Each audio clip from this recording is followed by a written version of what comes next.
Bismillah, alhamdulillah. Salatu wassalamu ala sayyidina Rasulillah wa alihi wa sahbihi wa mawalah. Subhanaka la ilma lana illa ma 'allamtana innaka antal alimul hakim. Subhanaka la fahma lana illa ma fahamtana innaka antal jawadul karim. Rabbana iftah bainana wa baina qaumina bil haqqi wa anta khairul fatihin.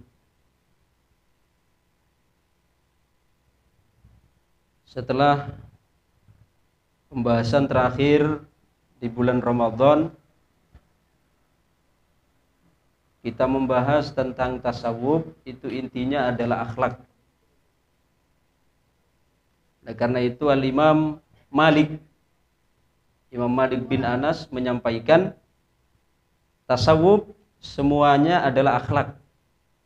Maka barang siapa yang paling berakhlak, dialah orang yang paling bertasawuf. Ini adalah ungkapan dari Imam Daril Hijrah Sayyidina Al-Imam Malik radhiyallahu anhu wa arda. Kemudian selanjutnya pada paragraf terakhir, tasawuf juga merupakan panggilan cinta yang hari ini sudah banyak hilang nilai-nilai itu dari jiwa manusia. Allah menciptakan manusia itu adalah dengan prinsip cinta. Oleh karena itu dalam hadis qudsi Allah menyampaikan kuntu kanzan makhfiyan fa uhibbu an u'raf fa khalaqtul khalqa. Ini tidak ada di kitabnya, tambahan saya. Saya ulangi, dalam hadis qudsi Allah berfirman kuntu kanzan makhfiyan fa uhibbu an u'raf fa khalaqtul khalqa.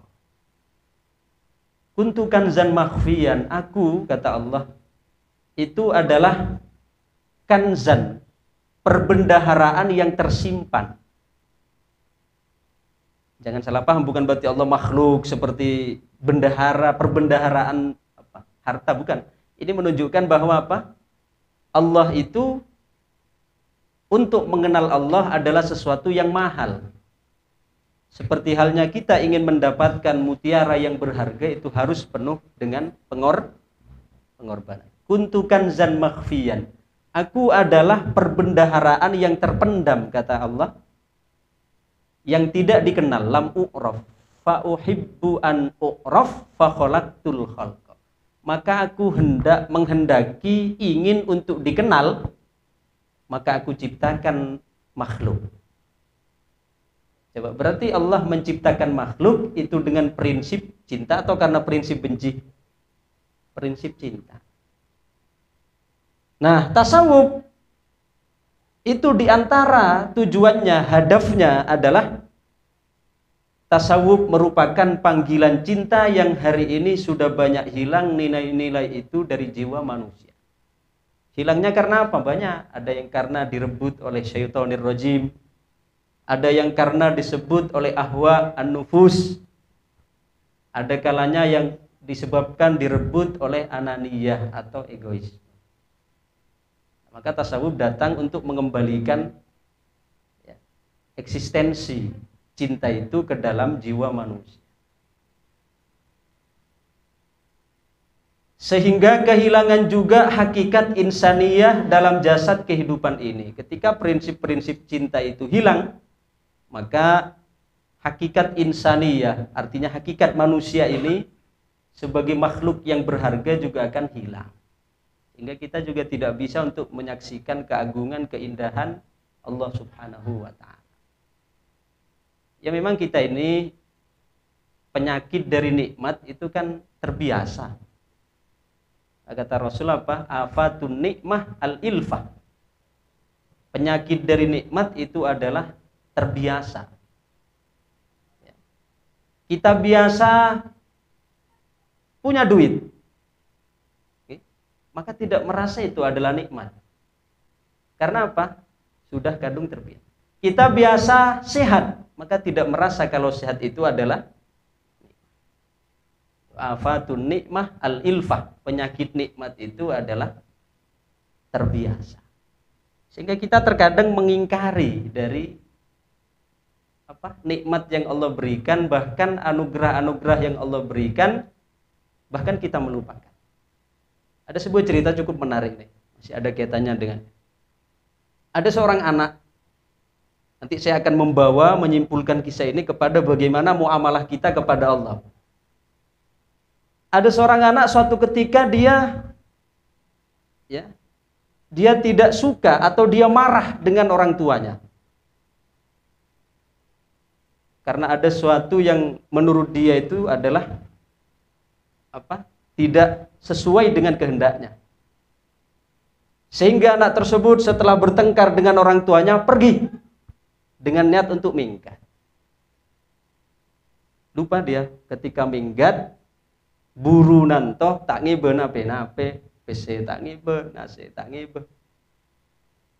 Pas lah jalan minggat setengah areh, ya secara manusiawi otomatis rasa lapar.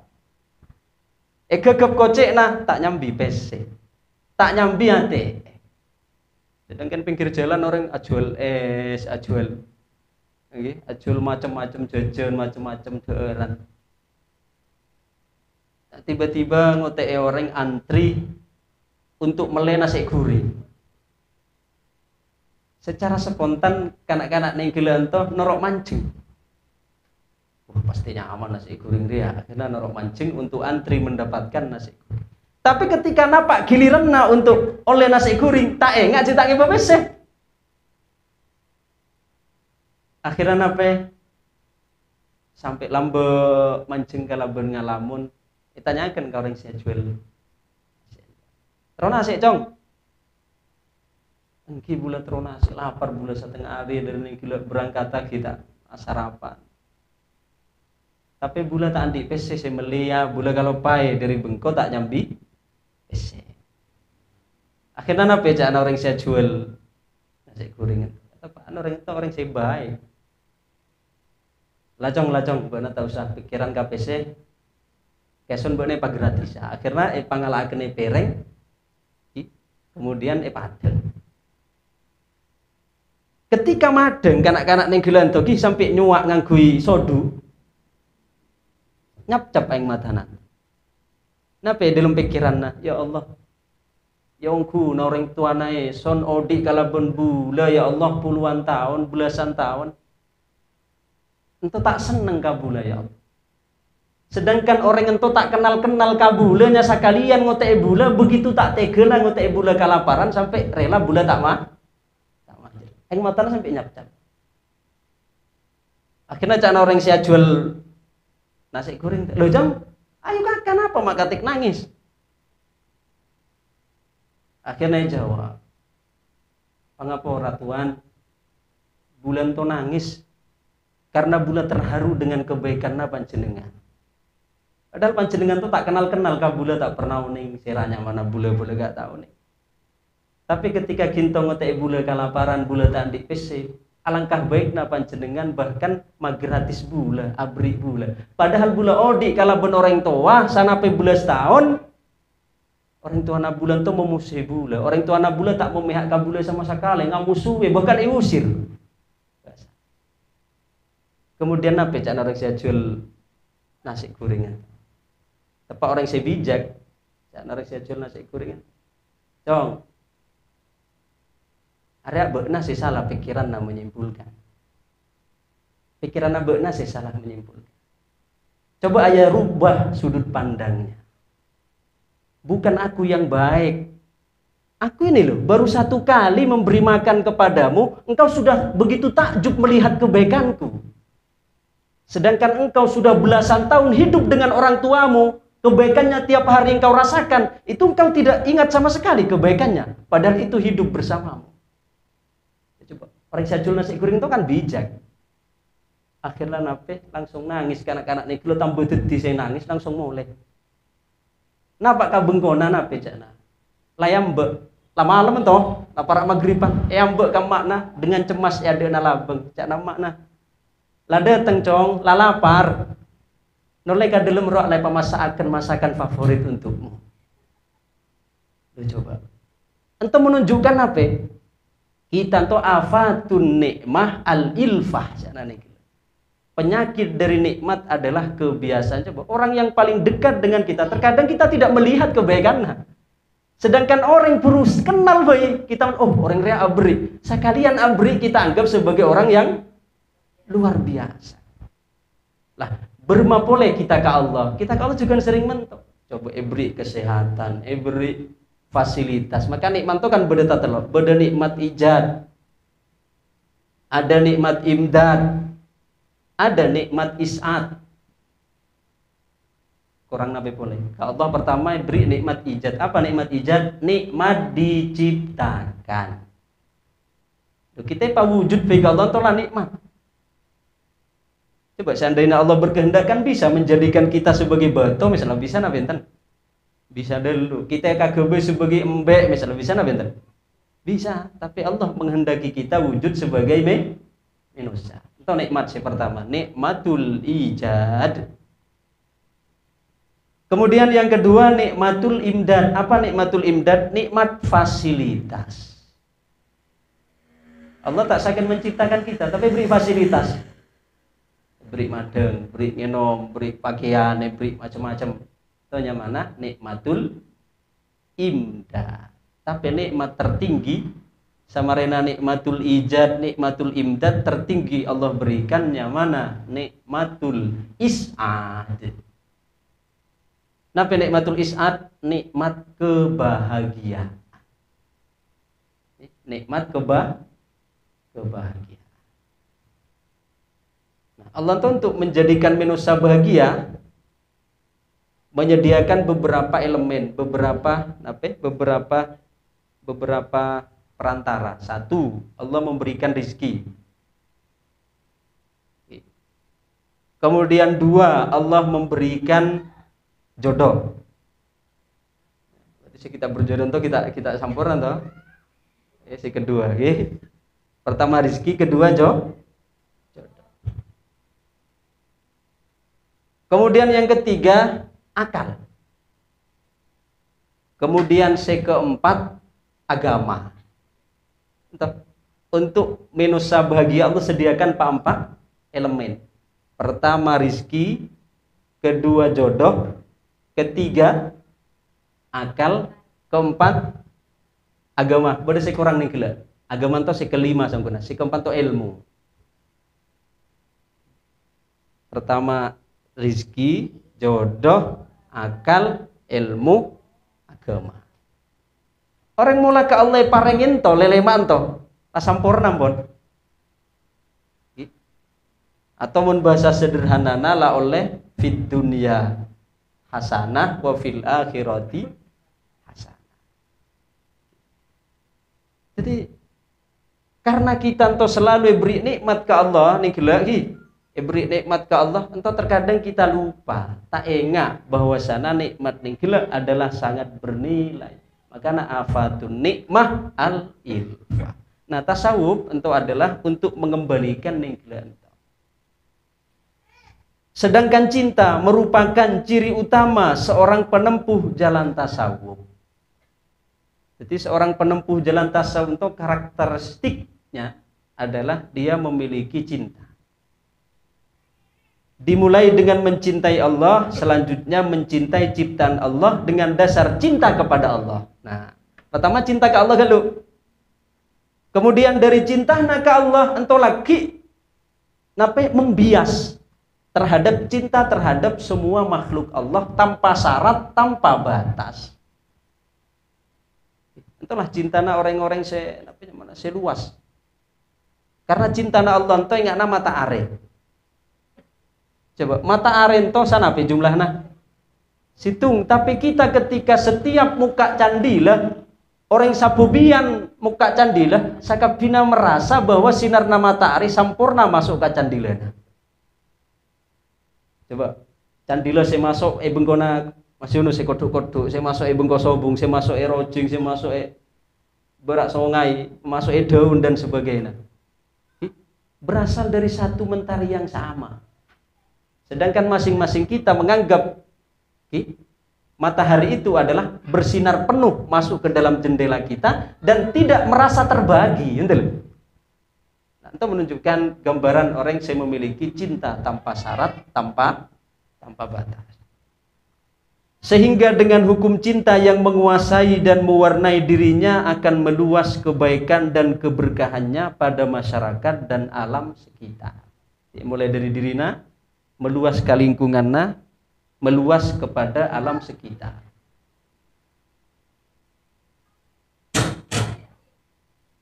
Dan bisa kita bayangkan bagaimana suasana masyarakat yang menerapkan nilai-nilai cinta.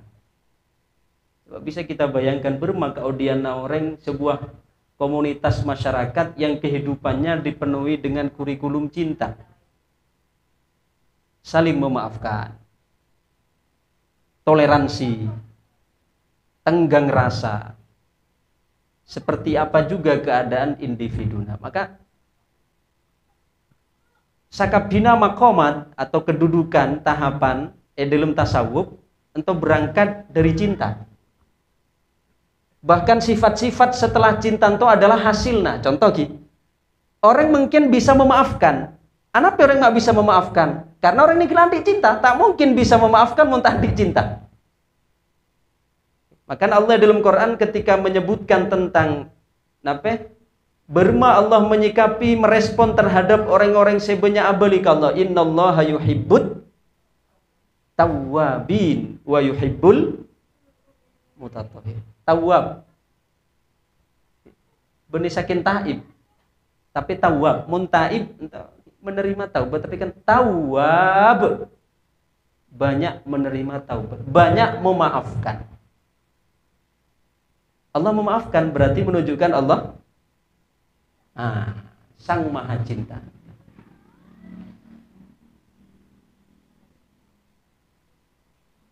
Nah, coba perhatikan syair tadi. Syair itu ambil dari kisahnya Qais dan Laila, atau saya terkenal gaban Laila Majnun. Saya terjemah ke bahasa Indonesia kabula. Salah bahasa Arab namun toh. Ra'al majnunu fis sakhra'i kalban. Falamuhu ala ma fa'aluhu anhu. Qalu manilta.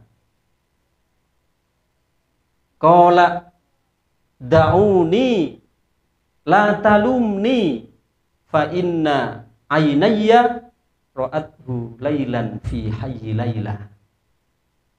Mau terjemahan toh, terjemahan kita.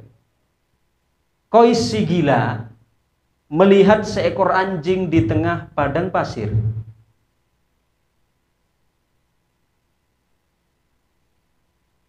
Ia begitu perhatian dalam merawatnya. Jadi si tumbak toh, si Qais ento, atau saya kenal kalaban Laila Majnun. Disebut Laila Majnun karena saking cinta nak Laila sehingga kenal kalaban Majnun Laila atau Laila Majnun. Ia begitu perhatian dalam merawatnya. Ketika temu pangapura patento irabote, patento ibri ngenom, ibri ngakan. Sehingga oleh orang-orang itu ditanyakan, apa yang kau peroleh darinya? Apa Majnun? Saya kau lebih narik katek ngarabote patek saya loka, saya menjijikkan yang ditemukan di padang pasir. Apa jawabannya? Biarkan aku, da'uni la talumuni fa inna aynayya ra'athu lailan fi hayyi laila. Janganlah engkau kembali mencaciku, karena sesungguhnya kedua mataku ini pernah menyaksikan anjing ini suatu ketika berlalu di kampung Laila. Coba untuk meskian cerita Laila Majnun, tapi orang sufi menangkap isyarat yang sangat dalam. Ketika seorang mencintai seorang gadis misalnya, semua yang berkaitan dengan gadis tersebut pasti akan berbunga-bunga. Gitu. Misalnya bodo parjeka andi parabon rojing misalnya. Misalnya. Maka semua yang berkaitan kalaban rojing pasti kan senengi. Ditanyakan orang dari napa dari rojing, langsung telusuri. Rojingnya napi bengkona. Padahal sang gunakan ingin menelusuri area SMA di mana para benar ya sudah bagaimana. Okay. Artinya apa? Karena itu menunjukkan terhadap cinta ento akan menyukai semua yang pernah berkaitan dengan kekasih. Apa sih ini? Si Majnun ento sangguna tak ada urusan kalau ben pangapura kalau ben pate ento. Saya menjadikan dia terpanggil untuk ngarabote, untuk makane, untuk mandi dan sebagainya. Ento hanya gara-gara pate ning gila ada keterpautan kalau ben kampung kekasih. Nah, nyasakin lebet mangkana. Ina contoh bayi misalnya beda parjeka misalnya. Atau mau kalah ben alik nah para bena kene maka tanya akan deh apakah berde patah beri PC patah beri minyak patah beri manisan dan sebagainya. Tapi lagi mula kakak nak datang dua ngalenan to mon. Cek kakak nasi maksud tuh ben alik to.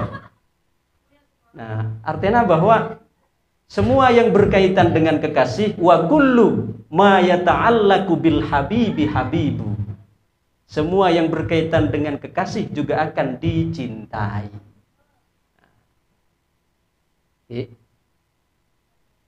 Para pemuka tasawuf menuturkan rahasia hakikat itu jelas, ilmu makrifat itu tegak, pintu untuk sampai juga terbuka, dan tidak ada yang menghalangi kalian untuk mencapai itu melainkan penyaksian terhadap hawa nafsu dan ego. Jadi sangguna jalanan to singkat. Saking saya menjadikan lambak kita to sering jalan di tempat dikarenakan oleh ki terkungkung dalam somor nafsu kalaben jurang ego.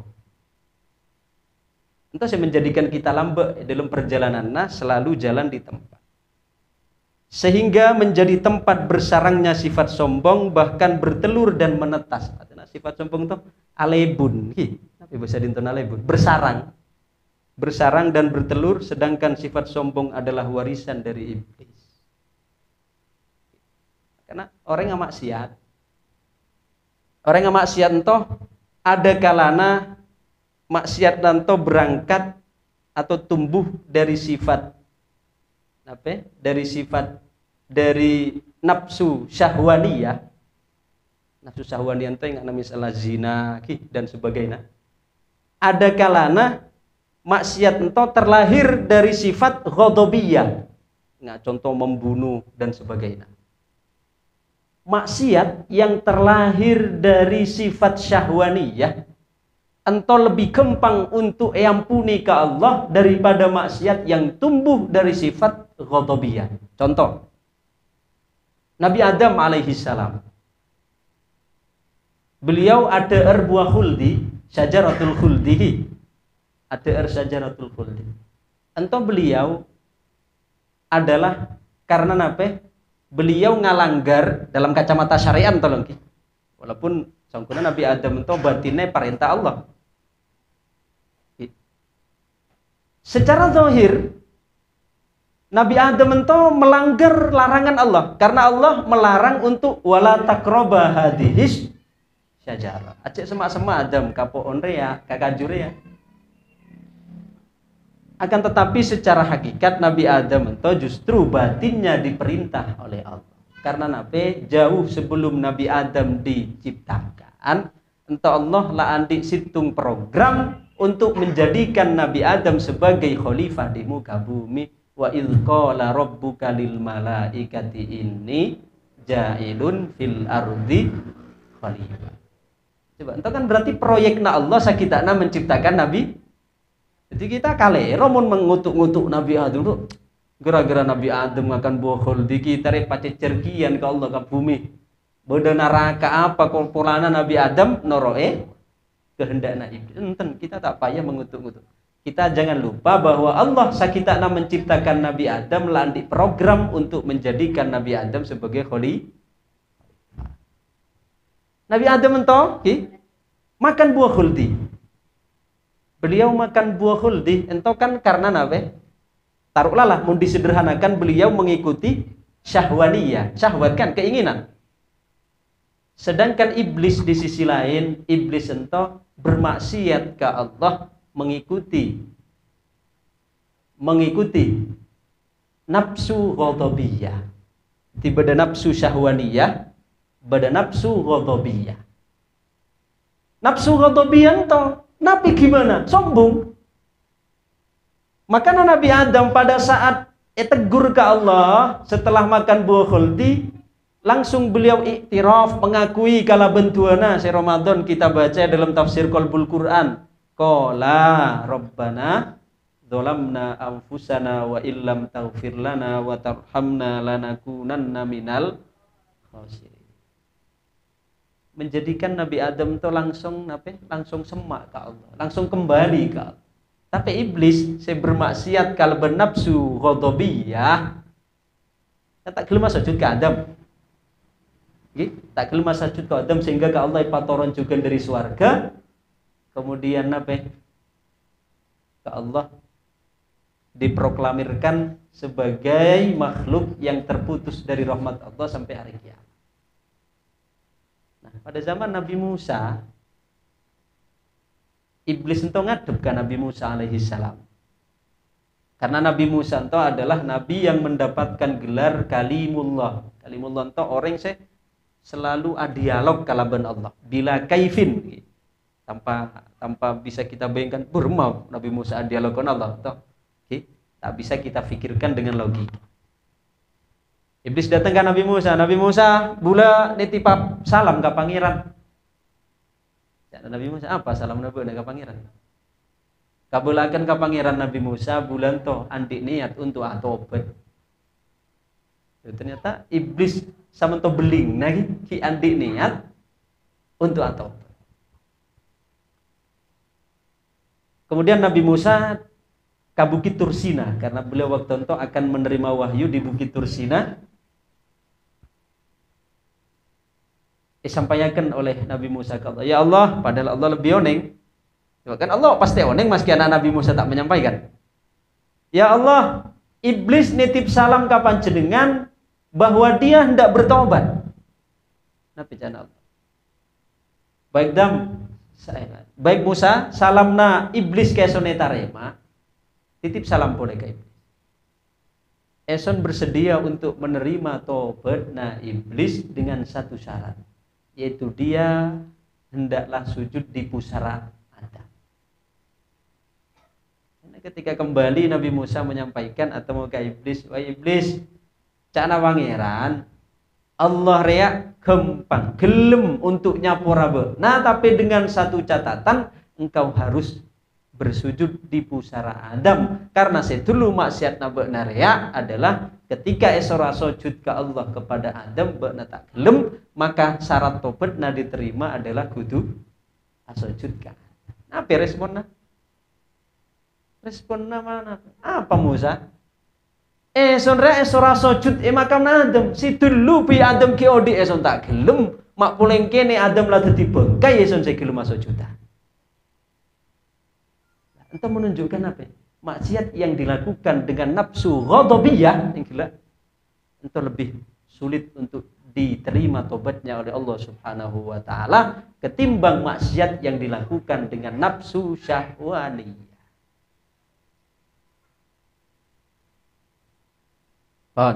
Mereka juga menuturkan perjalanan menuju Allah itu terang, petunjuknya pun jelas.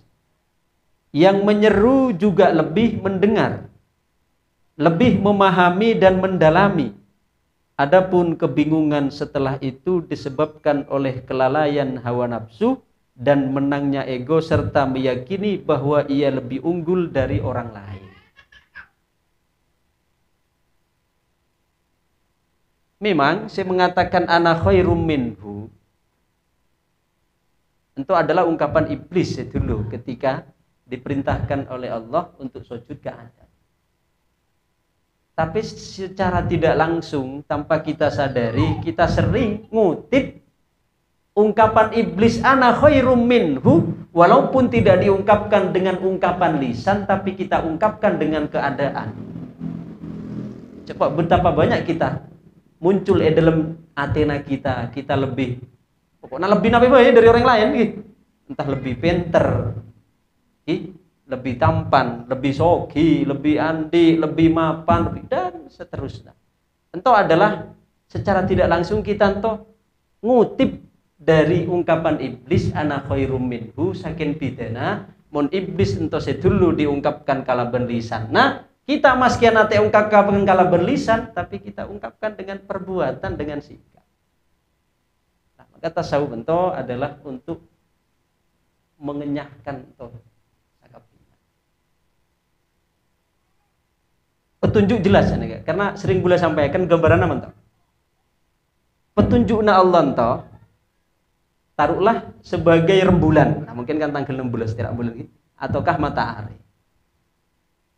Matahari toh bisa memancar di sebuah bejana, di sebuah wadah. Ada beberapa syarat yang harus terpenuhi. Taruhlah toh berdebak. Bagentos sena aing sena. Ento matahari. Untuk aing sebadi bejanan to bisa memancarkan sinar matahari to ada beberapa syarat. Tapi syaratnya satu. Syarat saya pertama harus tenang. Aing nasi pertama to kudu tenang. Karena nape? Mungkin mun umpama aing na aguli, aing na bergelombang, maka sinar matahari ini tidak akan dapat untuk dipancarkan di dalam bejana ini. Syarat si pertama, airnya harus tenang. Mentujukan orang untuk dapat memancarkan cahaya hidayah dari Allah dalam atena. Syarat si pertama, atena kudu tenang gelo. Lagi, atena kudu tenang. Nape ma tenang na aten toh? Kalaban mujahadah. Kalaban mujah. Maka na tingkatan nafsu setelah amaro, lawama, edinto mutmainna.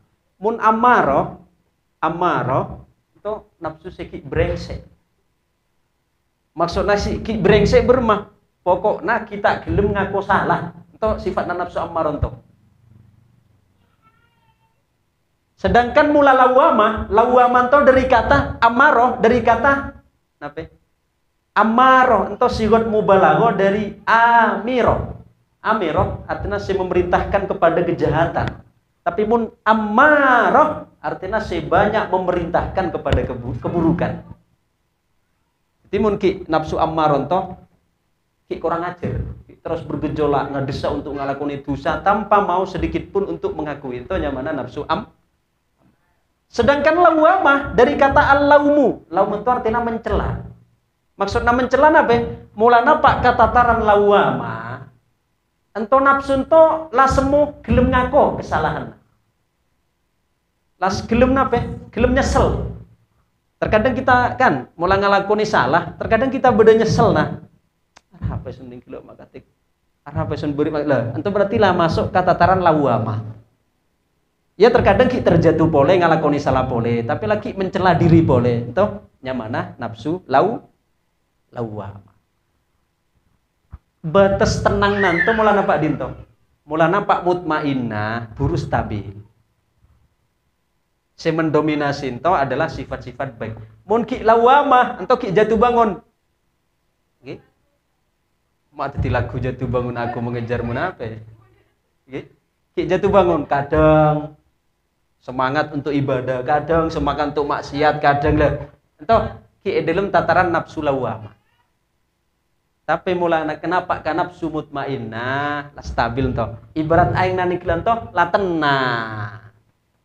Aing nanto la tenang. Jadi untuk mendapatkan aing ento tenang, napa carana? Mujahadatun nafsi. Pon, syarat saya pertama tenang. Saya nomor 2 mungkin aing nala tenang. Syarat si kedua aing nanto kudu jernih. Mungkin aing nala tenang pon. Tapi aing nak ketoh bisa kan memancarkan cahaya matahari. Syarat si kedua kudu jernih. Artinya nape? Untuk mendapatkan nur hidayah dari Allah ka dalam ate, setelah tenang kudu jernih ate ento dari sifat-sifat tercela, gente kalaban sifat-sifat si terpuji. Oke, kudu jernih si nomor 2. Nomor 3 mungkin. Pertama tenang, kedua jernih. Tapi kita cukup. Nomor 3 adalah menghadap. Beda-beda nanti kudu ngadep. Karena meski anak aing tenang, jernih, tapi tak beg nanto tak beli. Oke, juga tak bisa untuk memantulkan atau memancarkan sinar matahari. Nah, menghadap ento nape? Kalaben nape? Kalaben taubat, menghadap ante ke Allah Subhanahu wa taala, permulaan nanto kalaben taubat. Tenang lamare, jernih lamare, menghadap lamare. Si keempat mungkin. Si keempat tidak ada penghalang. Sobung penghalang. Maskiana mungkin aingna tenang, aingna la jernih, aingna la ngadep ka mata are. Tapi ki bodo kajuan, saya menghalangi dinto, bodo kajuan sem misalnya dinto. Juga tak bisa. Nah, penghalang ate untuk mendapatkan pancaran mentari hidayah dari Allah, nape penghalang? Nah, ibarat kajuan sing ngalangi. Ego ento, ego. Anania.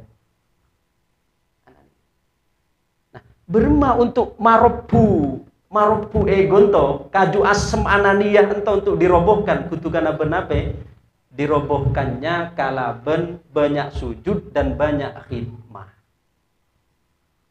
Banyak sujud kalaben banyak khidmah. Napa khidmah? Melayani. Berat untuk melayani ento. Jadi terkadang mun kita melayani orang setaraf dengan kita, gampang. Atau orang yang di atas kita gampang, misalnya murid ngalayani guru, gampang cak memang kita di bawahnya. Tapi marah kita mungkin kita suruh ngalayani orang yang derajatnya lebih bawah, gengsi dong. Nah, ento ego. Makanya orang ento untuk masuk tasawuf, habis kisah para ulama saya dulu. Pertama saya dienyahkan ento adalah egona. Pertama saya kutip paronton to ego. Karena apa? Mun ki bade ge jane gila ibarat beda-beda to ki beda penghalangna. Baru masih akan bisa memantulkan. Jadi pampak syarat ento kudu beda kapi. Pertama sangguna menurut ento nomor 1. Pertama menghadap galuh, ento nomor 1 sangguna, nomor 3 ento. Pertama kudu ngadep. Ibarat tebak nanti kudu ngadep ke atas. Ngadep ke matahari atau ngadep ke sumber cahaya. Yaitu kalaben taubat. Kemudian si kedua kudu tenang. Aing nanto kudu tenang, ibarat nafsu nanto kudu tenang. Kalaben mujahadah. Kemudian setelah tenang, syarat si ketiga kudu jernih. Jernih nah kalaben apa? SCE dengan sifat-sifat yang terpuji. Kemudian yang terakhir di samping menghadap, tenang, jernih, harus tidak ada penghalang.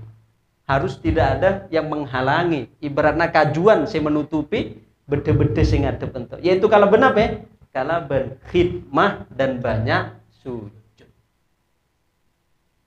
Makanya Imam Syafi'i kan sering pernah ngeten dinten boleh sampaikan. Imam Syafi'i kan pernah tegur ke Allah Subhanahu wa taala hanya gara-gara terlintas pikirannya beliau alim. Pernah tak salah beliau pernah ceritakan gitu.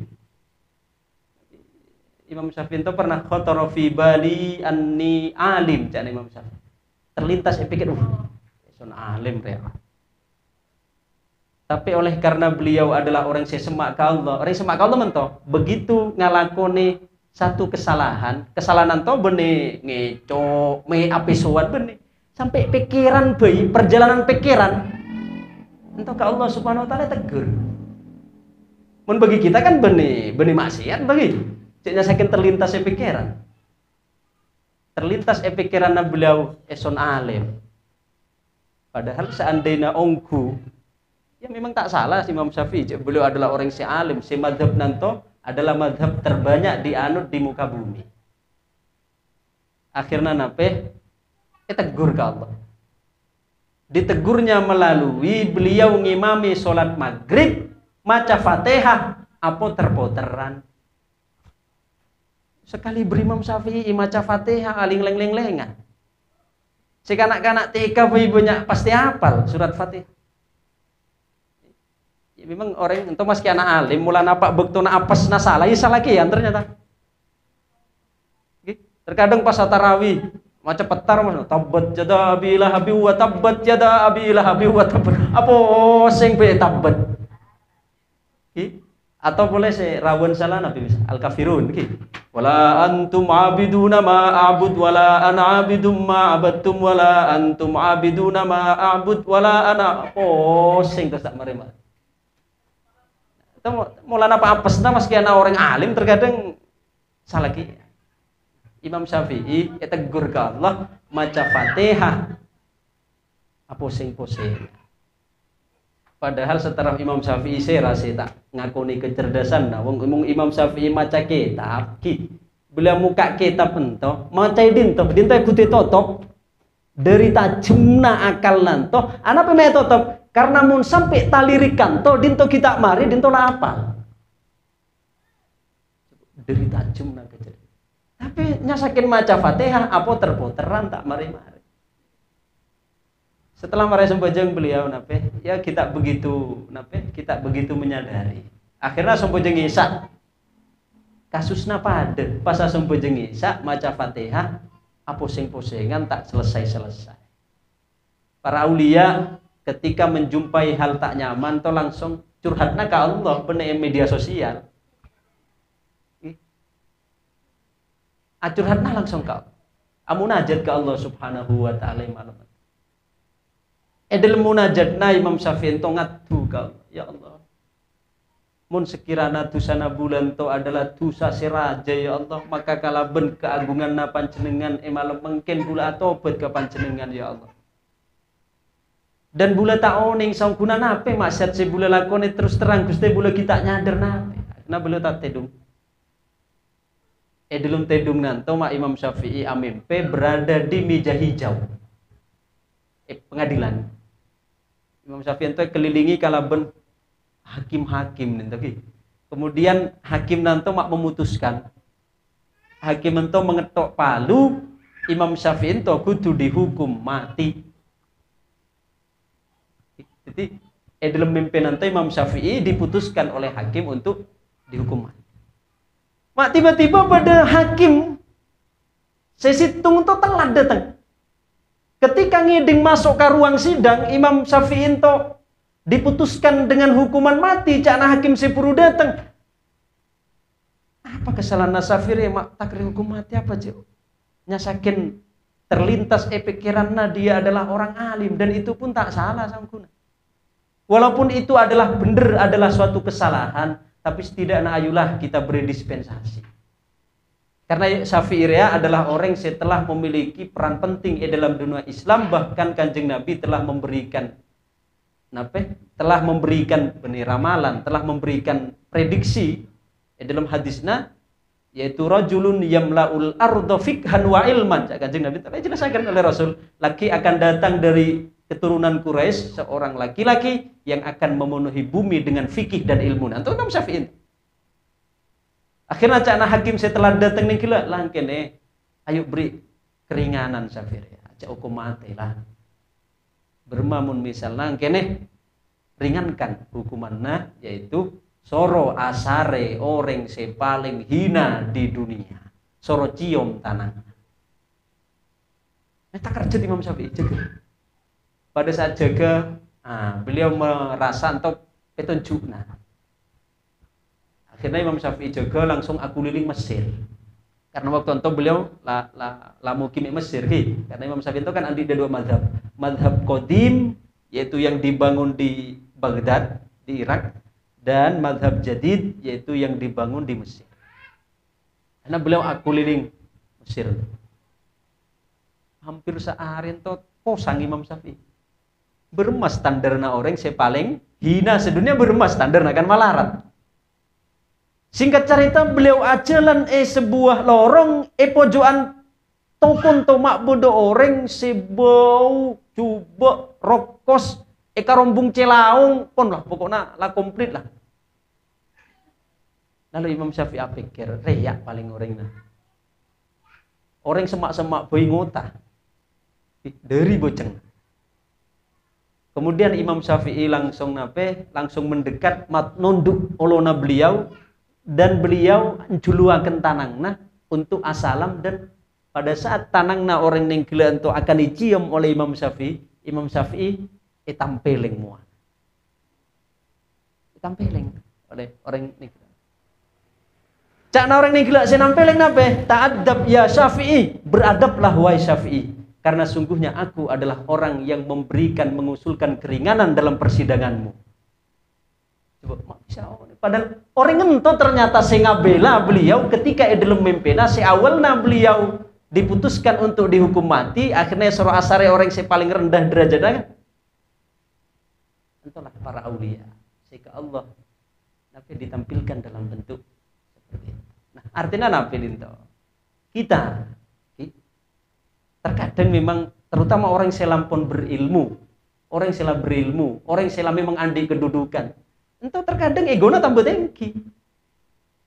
Makanya cakna Imam Ibnu Arabi udah teluare sama rena sejak hari Sabtu Ahad Senin daurah Surabaya jento kitab Ibnu Arabi tentang Risalatul Wujudiyah. Cakna Imam Ibnu Arabi beliau menyebutkan orang semuka tokoi pasar kala ben kiai sing ngajer pondok 24 jam ento pada tujuannya adalah dunia. Tak kerja belum macam tuh. Ento misalnya bocah kapar kiai orang ngajar kitab, ngajar ilmu agama yang gempa pada kalau ben orang siap bisnis di pasar. Kecuali cana beliau orang sing ngajar ning gelak. Antum menunjukkan bahwa ngajar toh napanya mana? Orang yang ngajar sekalipun, orang yang profesional atau dai sekalipun, terkadang tujuan itu benilillah, tapi tujuannya untuk mendapatkan apa? Untuk mendapatkan pengakuan dari orang, untuk mendapatkan kedudukan, untuk mendapatkan pujian, untuk lah. Tak salah juga beliau. Orang yang jualan di pasar pada kalau orang yang ngajar kitab kiai pondok 24 jam cana beliau, kecuali orang yang ngajar kitab nani gila lillah karena Allah. Orang yang pasar mas karena kata nabi pasar mau karena Allah juga mulja. Ngajar santri tapi mau niatnya untuk mendapatkan syuhrah. Ya muljanan tuh saya kerja. Artinya tuh bunda benih berarti menyudutkan seorang kedudukan ataukah makam seorang ulama benih itu maksudnya. Artinya amal ibadah kita toh kudu didasari kala berniat lillah. Makanya dalam zikir tauhidul asma nih kila ma fi qalbi illallah, tidak ada di dalam hatiku kecuali hanya Allah. Hasbi rabbi jallallah ma fi qalbi illallah la ilaha illallah la rahmana illallah la ilaha illallah la rahima illallah la ilaha illallah la malika illallah hasbi rabbi jallallah. Hasbi rabbi jallallah, cukuplah Allah di dalam hatiku. Hasbi rabbi jallallah, cukuplah Allah jallallah, maha luhur Allah. Ma fi qalbi illallah, tidak ada di dalam hatiku kecuali Allah. La ilaha illallah, tiada Tuhan kecuali Allah. La rahman illallah, la rahim illallah, dan seterusnya. Jadi makanya anak para ulama sedulu entah ketika akan mendidik santrena entah ancor gelu adalah egon. Si Abdul Qadir Al-Jilani sebagai penutup untuk terakhir. Si Abdul Qadir Al-Jilani entah beliau ngaji tasawuf kagurunan entah umur 40 tahun.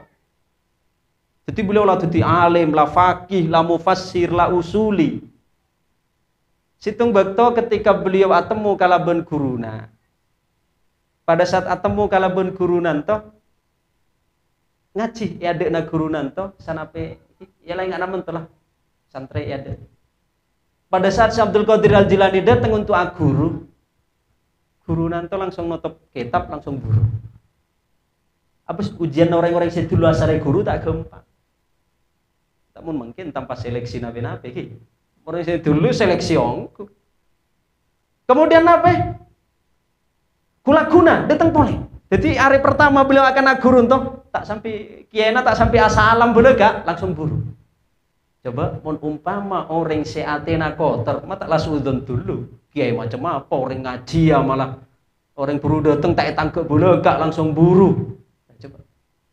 Tapi ini sangkuna guruna ingin menguji di antara boleh, ingin menegasikan ego nanti sangku. Akhirnya kulaku Syekh Abdul Qadir Al-Jilani marang. Kulaku datang atuh duluan. Nggih. Mun saya beri dan to guruna la bener buru datang, muridna latang dulu. Mungkin ten Syekh Abdul Qadir Al-Jilani orang yang pertama kali masuk ke majelis. Jadi umpama majelis mulai pokor belu, setengah petok la tojuk atau dulu. Ketika beliau tojuk dulu, datang kanca-kancana selain, kiai nasi buru datangnya labang-labang, tak sampai masuk langsung buru boleh.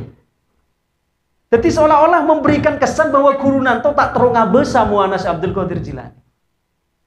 Coba umpamana santri nanto kita bermamara perasaan kan la penuh kalabun suudzon edin to. Beri eson buru masuk tak salam bolega langsung burung kene burung ote eson padahal eson muljo niat nang ngaji ya burung ote eson pe langsung buru. Si Abdul Qadir Al-Jilani malah ya muka kanca-kancana sibunnya. Cara kan gara-gara bu nabi kaki bos ya gara-gara ya kapula kaki dateng eson tak boleh ngaji kaki lah 2 hari. Akhirnya Syekh Abdul Qadir Al-Jilani nape elepok guru nanti. Elepok sampai napak ke sungai Dajlah. Napak ke sungai Dajlah. Kemudian ketika guru nanti jalan, Syekh Abdul Qadir Al-Jilani manggil dari budi ya Syekh bulan to tero aguru kapan jenengan terus dadi murid napa jenengan. Apa cana guru nanti? Semak. Sampai guru nanti berdaya nuna sungai. Berdaya pana sungai ento. Semak ganja semak. Ya Syekh Abdul Qadir tanpa sedikit pun ada kecurigaan. Pada saat semak ento ijung ke akun cudar depa masuk ke dalam sungai. Marah umpamana santri mungkin depa mento. Tero nyantria kaki ae seladu kali tak tangkel. Ketiga kalena ketika akan menyampaikan untuk bisa guru malah jungka akan ke dalam sungai sekali. Padahal waktu itu adalah musim celep. Tak bisa membayangkan boleh bermah.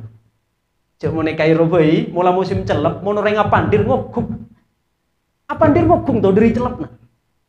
Duk bermah boleh itu pas musim celep beliau jungka akan ke guru nanti masuk ke sungai Dajlah. Umpama santren itu adalah kita bermas udurna kita. Anak nau ringi patiana aco ring ngaji ya. Oh, tak lama tuh. Tapi Syekh Abdul Qadir Al-Jilani cek beliau edin to ngarte atenasi. Nape beliau menyampaikan kagurunan to. Beliau ontong ketepaan beliau oneng arenang ki.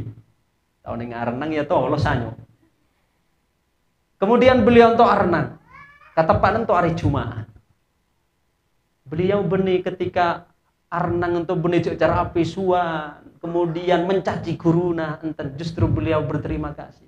Terima kasih guru, karena panjenengan lampun jungka akan bula ke dalam sungai Dajlah, entah bula mungkin oleh kesempatan untuk sekaligus niat mandi hari Jumat. Lu coba, ki menemukan kebaikan di dalamnya, karena atenan to soce. Lalu langsung aungke, dan langsung kemudian ke guru nanto ikarekep dan buru diizinkan untuk ngaji. Ya mau diterapakan dinto rasana tak ada sing ngaji situ ngaki. Umpamana ngaji kanto ki, pas masuk kanto, ayo naik kanto ke atas pagar langsung ditendang cecah. Langsung dipolisikan yakin gue. Nah, itu sangkuna merupakan salah satu tarbiyah luar biasa untuk menegasikan ego. Guru nabula kadiri. Allah yarham beliau tuh pernah ke guru nanto bahkan esom beli. Coba entuk. Beli, ora sujud ka guruna, benonggo terus guru guys. Sujud. Maka luar samurai. Pas asojud itu langsung enakun samurai. Coplak sama sekali. Ayo, umpama kita pelanggaran hak asasi manusia. Tapi oleh karena dinto, seorang murid sesidik Athena. Athena sesidik betul-betul ingin Allah, seorang guru tidak akan mengambil suatu keputusan kecuali sakapinanto bernilai tarbiyah pendidikan rohani. Kemudian ketika beliau marih ulun nantola coplak, tapi aja tero-tero untuk jelek tero-tero ke anak. Nah, nguti-nguti akan ki beda ilmu khusus dan kemudian esro jaga dari sujudna dan epa beli pole ulun nasila coplak ento dan langsung eka rekep benang kene lah lulus mendapatkan apa yang kau dapatkan dariku. Artinya, anak orang-orang yang sedulun tuh ketika akan aguru, maka tek sebegitu ketat seleksi. Seleksi apa nih ngerjakan ulangan atau seleksi nanti ki amalan keseharian nanti terutama berma ego nanti betul-betul tanggal. Barang siapa yang tanggal maka akan tunggal. Nanti lagi pembahasan lagi pada pembahasan yang akan datang. Barang siapa yang tanggal maka dia akan tunggal. Kon sama tuh lu. Assalamualaikum warahmatullahi wabarakatuh.